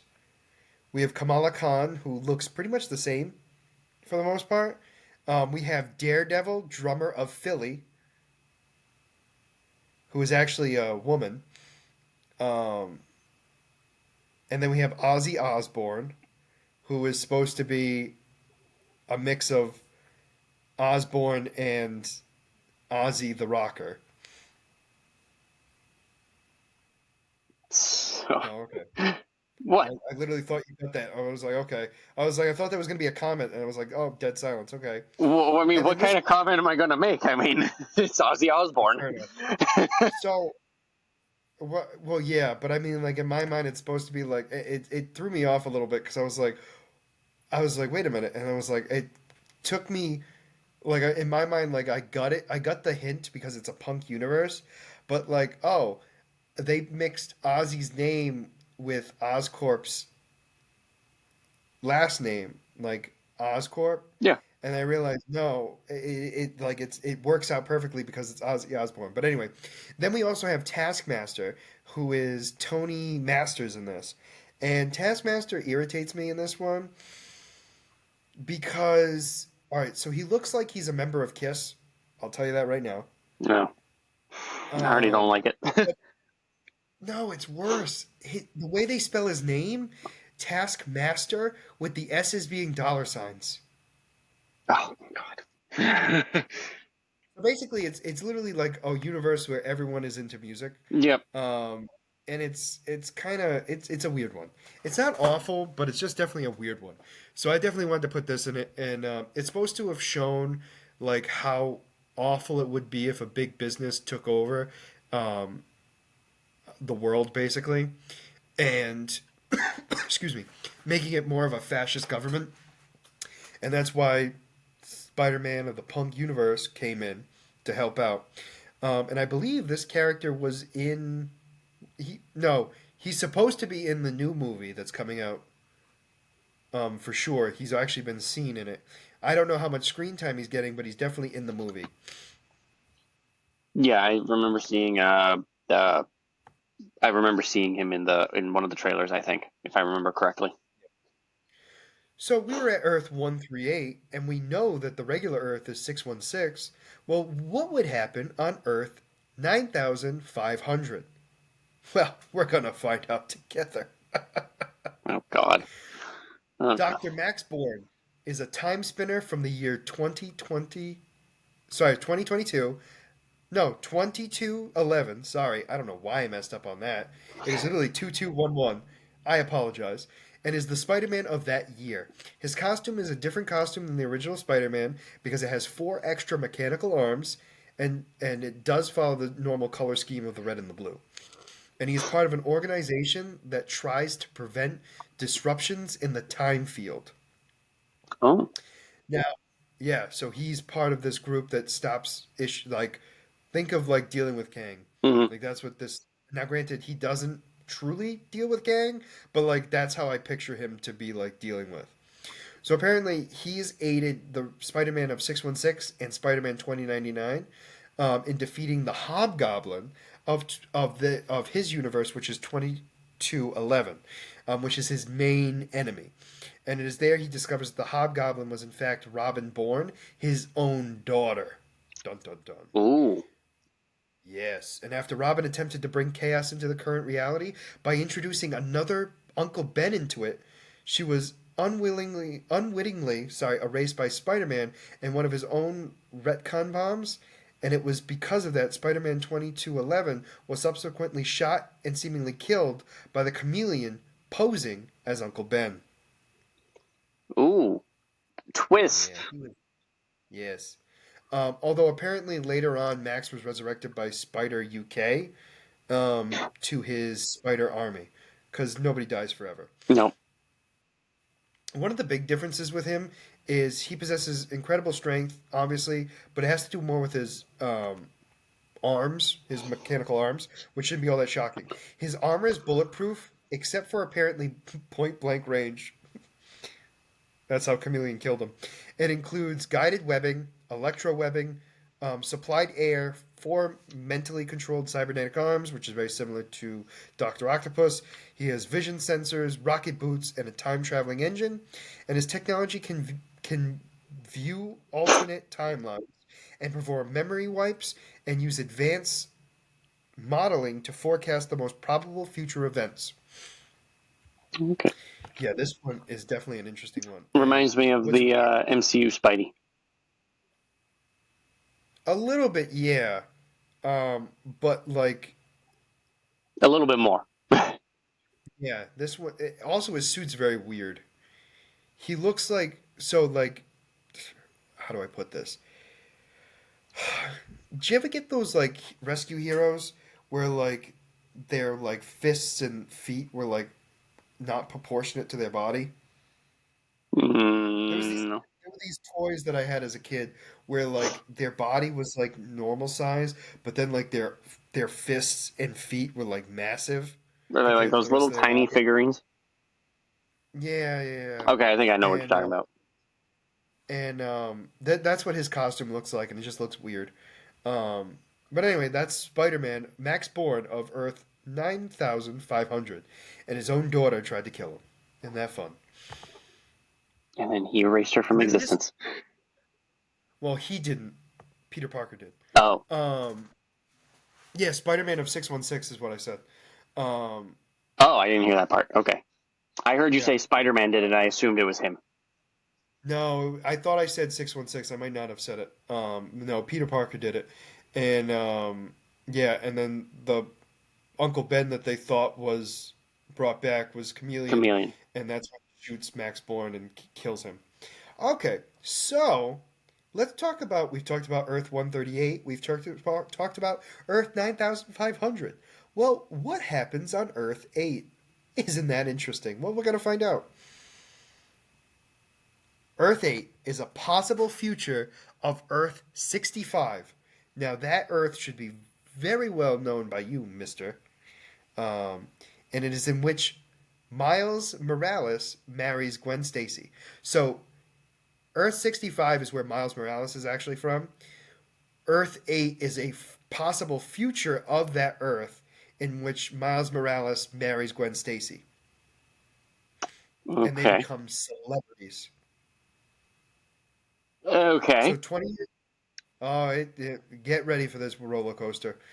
20 years into the future, Miles and Gwen were members of the world's greatest superhero team, the Amazing Eight, which was comprised of their two children, Spider Boy and Spider Girl, along with Spider Ham, SP//DR, Jerry Drew, and an unnamed Craven-inspired Spider-Woman. Yeah, yeah. I'm not even close to being done yet. Actually, that's not true. I'm almost done. When Miles and Gwen were on their second honeymoon, Gwen's younger self from Earth 65 accidentally arrives on Earth 8's New York and sought the help of the Amazing Eight. And when the younger Gwen asked Spider Ham for help to fight Silk back in her reality, he initially refuses but was convinced by Spider Girl later. And once the villains were defeated, the six members of the Amazing Eight return to their home universe, which is supposed to be Earth 8, I believe.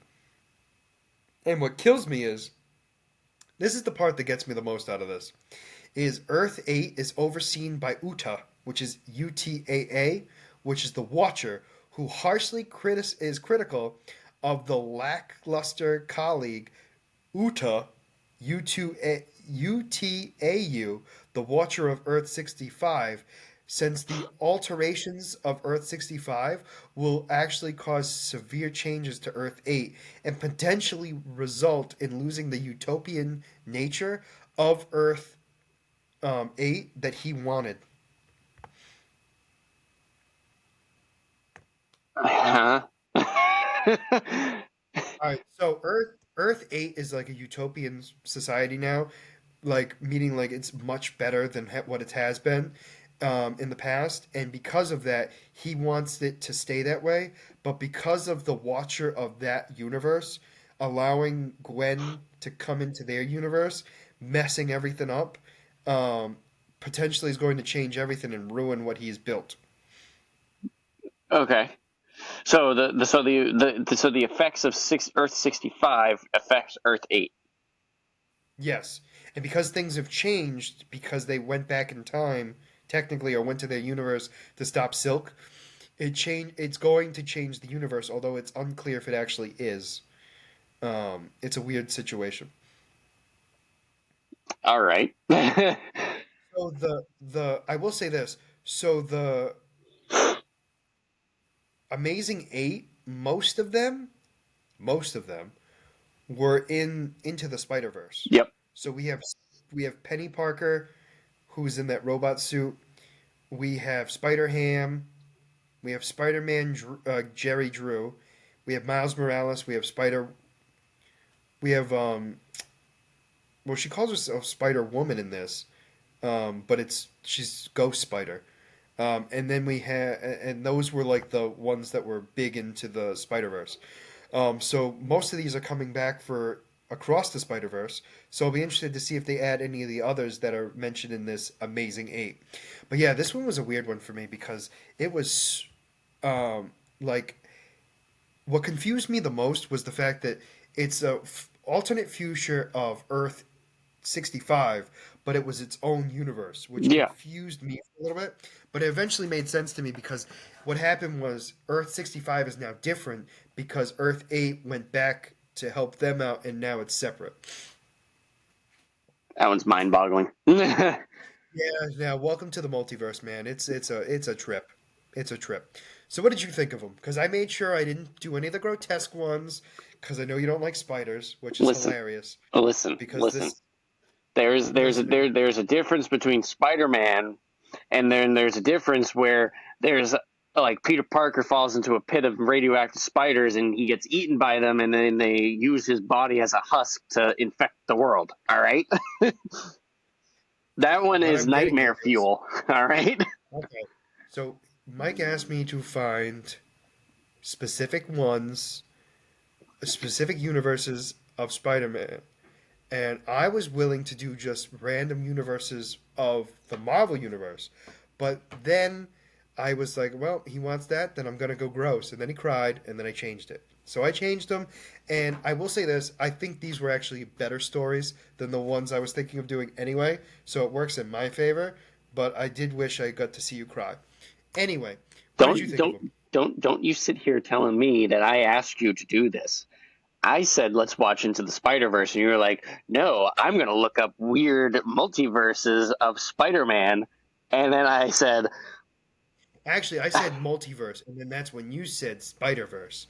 Um, so I was willing to just talk about the multiverse of Marvel in general, but that's fine by me. All right. If that is all for Marvel, can we move on to the character spotlights? How about you go first? Okay. So mine actually, I know I was talking about how it doesn't. I should have saved it probably for the next spotlight, but it actually kind of works because of the topic that you talked about for Marvel. My character spotlight is a Batman villain. His name is Black Spider. He is. Oh, you know him. Continue. I think so. Continue. He is basically DC's version of Spider-Man. He first appeared in DC in a Detective Comics in 1976. He was a small-time criminal. He was addicted to heroin, and he was sentenced to jail after mugging an elderly woman. He got out because he was a minor. He got out after not that long of a sentence. When he got out, he got back into drugs and all this other stuff. And when he was at one point, he was trying to rob a liquor store, and he ended up killing the owner, who ended up being his father. And after that, he felt so guilty that he vowed to fight drugs and crime. So he tries to be a vigilante. He tries to be a hero. He's a vigilante. The difference is that he has no remorse for the criminals. So if anyone is doing anything involving drugs or whatever, he's willing to kill them. And that's where he comes at odds with Batman, because he's very he was at the beginning, he was willing to looked up to Batman and all that stuff, and he was like, "Oh, I want to team up with you. We can work together. We can make a big difference." But Batman was very adamant about the no killing thing, so that always put them at odds. And when once the personality kind of thing with their beliefs start clashing, then that's when things start really falling apart, and they stopped getting along, or they never really got along. But Black Spider eventually, because Batman kept thwarting his attempts to be a hero, it eventually, he ended up going from vigilante to, I'm going to fight Batman because Batman is my enemy because he's not trying to help me achieve my goal. Eventually, during he, kind of a minor character. He was actually in a very recent reboot. He was in New 52. He was a member of the Suicide Squad, but he really hated it because in his head he was a hero, and he's being forced to be part of a criminal team. Eventually, after he worked with the Suicide Squad and kind of just like sucked it up and kind of did what he had to do, because otherwise he would have been killed. Amanda Waller actually allowed him to leave the team. She told him that he could leave the team because he wasn't like the others. He wasn't he wasn't a monster. Like, he was just a misunderstood guy. But he actually declined because he said, and I quote, "The team needs he needs the team because he needs a family." There, in this universe, he lost his family, and after the Suicide Squad, he joined it, and whatever, all his missions and whatever, they became his family. So even though he wasn't like them and really didn't like that they were criminals, they became his family, and he learned to appreciate them, which was very interesting.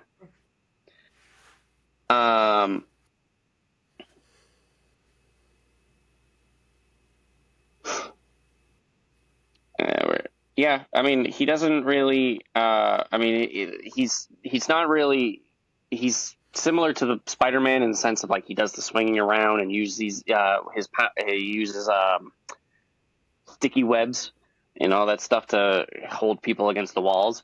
but he doesn't have super strength. He doesn't have like the super speed and spider sense. But that was DC's version of Spider-Man. of Spider-Man, kind of taking it a more human approach. You know, Mhm. there's a couple of different versions. Like I'm pretty sure there were like four different Black Spiders. Um, but Oh, okay. um, I kind of just went over the first one and the New 52 one. There's one from the Rebirth series, and then there was two others, I believe. Yeah, two others. But basically, kind of all the same kind of thing. He's a vigilante that you know um, thinks he's doing good, even though he's a criminal himself. All right. All right. You ready for mine? Yep, let's hear it. All right. So this is from Earth 2149, and it is Reed Richards. This particular, what is thought to be the case is there was a virus plague that arrived on 2149, and it is actually when um, so what is claimed to have happened is Reed and the rest of the Fantastic Four had been out presumably doing what they could for the city, believing Franklin and Valerie, I think is how you pronounce her name, had been secure in a code locked area of the Baxter building. Unfortunately, on their return, they find She Hulk, who also had the access codes, who has now been zombified, had killed Sue and Reed's children, leaving Mr. Fantastic mentally scarred. Furious, Sue blows She Hulk's head up with a force field, and just then they receive a call from Nick Fury informing them of the gathering resistance movement aboard the SHIELD helicarrier. On their way to the helicarrier in the Fantastic Car, that's such a weird way of saying it. They run into Nova and Thor, and together they head to join the resistance. Once there, Fury calls them all together and explains to them that it seems to be the end of the world, and though that they have had many differences in the past, they're all on the same side now, which makes sense. While the team was dispatched back on the surface, the Fantastic Four and a few of the others stayed behind to try and work out how exactly to stop the thing. Reed was working in the lab on some zombified remains. He finds the whole thing fascinating and marvels at the efficiency of the creatures. Sue is enraged that he could be so analytical about the things that killed their offsprings. So later, Sue, Johnny, and the Thing approached Reed once more. However, Reed is still trying to show off the virtues of the zombification and explains that they have entered that as they entered, he pricked their skins and infected them without their knowledge. The three fall upon and infect a laughing Reed, whose mind was obviously broken by what he's seen in the death of his children, and the newly zombified Fantastic Four find Tony Stark in another lab explaining to Fury that he was working on a dimensional transporter. They attack him, and before he could put on his Iron Man armor, he was bitten. Nick Fury escapes and puts the helicarrier in lockdown, and the thick bulkhead separating the Fantastic Four from the transporter and Fury. The Thing breaks his way through with his big head, and inside the airlock they see Fury, Doctor Strange, Storm, Nightcrawler, and Thor, who is smashing the transporter with Mjolnir. Um, but with nowhere to run, the Fantastic Four infect the whole group. Reed then tells the others to collect the pieces of the transporter and start moving it to the Baxter building. And it is around this point that's when he and Beast head to the Xavier Institute, reprogram Cerebro, and search for uninfected humans, so that way they can feast more. Finding the rest of them, they start eating them one by one and start taking them out pretty much easily. And in fact, at the end of this particular universe, when there were no more bodies to be eaten, he decides to go find another universe where his younger self is, and he decides to ask for help to be teleported in there so he can feast. You've told me And this that one actually before. starts. And that actually starts the Marvel Zombies first comic. So that is actually the end of that one. He has the same powers of Reed Richards, so super intelligent, flexible body, all that stuff. But definitely a cool character. I like him more the fact that he was broken because I didn't realize he was broken beforehand. Hmm. I thought he was crazy because of the virus. It turns out there was a lot that happened beforehand that I didn't realize. But anyway, that is my character spotlight. So for now, everyone, for next podcast, we're going to be talking about season 3 of Rebels. We are then going to be talking about something in DC. We'll find out what.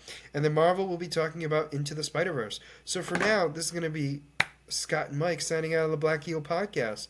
Have a good night.